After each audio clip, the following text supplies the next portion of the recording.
Hey everyone, welcome to the channel. My name is Suyog, also known as the Fun Indian Guy. I'm a service designer, musician and a filmmaker, and on this channel we are making videos about creativity, design and innovation, and it's always fun to dive into these amazing topics. So in this video I'm going to talk about why your amazing, marvelous ideas deserve a space on wall. And this is of course the part of the idea library topic which we have been exploring. In the previous video which I made, I talked about the importance of having idea library and how you can pick the ideas from it and execute and make them real. We gave example of a design show I wanted to make for Netflix in the first place, and then how I got opportunity to make it for other OTT platform, and now the design show is real. So it's part of that. If you haven't seen that video, just hit the link here and see that video where I'm talking about the importance of having idea library and what is idea library in some form.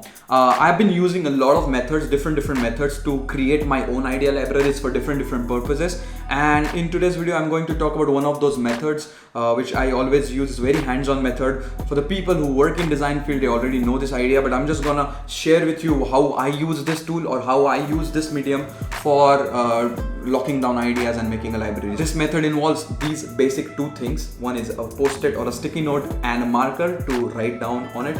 And that's how you start your process. The process is divided into two parts. One is to lock down an idea, and the second part is making the library of ideas or putting it in the library. So I'm gonna share with you how I approach locking down the ideas or documenting the ideas. So the other day I was thinking about, because of this whole situation which we are going through, a lot of people in the urban space are not able to get out and do things. And that time I was thinking, what if they were like co-working spaces in nature? So you are in nature working on your project, and it's just a fun thought which I had, and I was just exploring it in my head. So let's take that idea I was thinking about and try to document it on the post-it. The first thing I'm gonna do here is sketch the idea.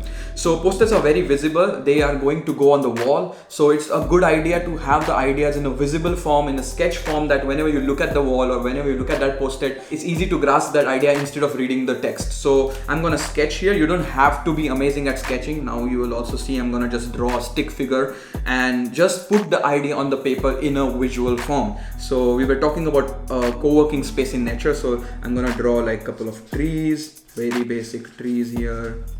The trees I learned to draw in the second grade or second standard.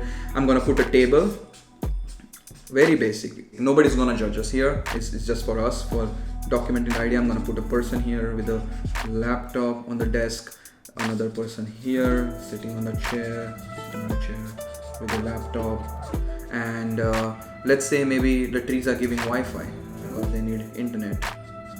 So yeah, that's the basic idea.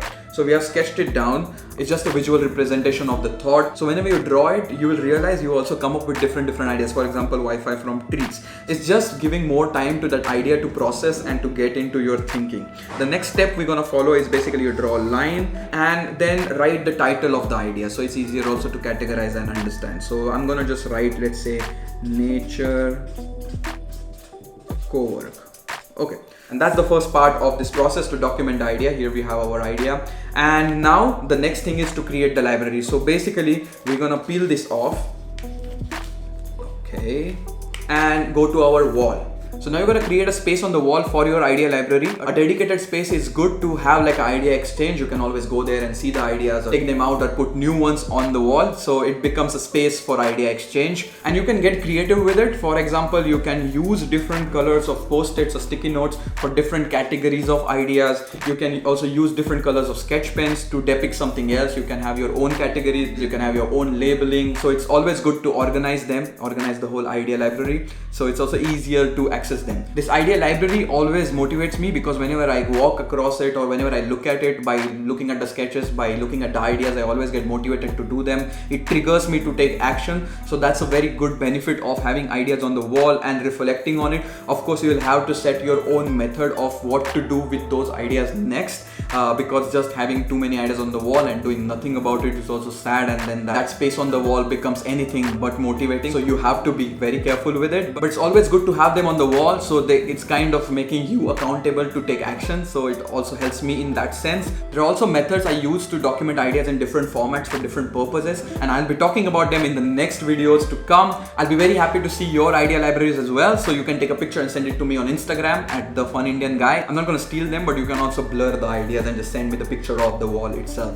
So that's all guys from this video, and I'll catch you in the next one where I'm going to talk about using mini pocket journals to document your ideas. It's a different method for a different setting for a different purpose, and I'll be talking about it more in the next video. Till that time, don't forget to have fun, create more, build more things, and keep having fun while you do so. And I'll catch you in the next video. Take care and stay safe. Ciao.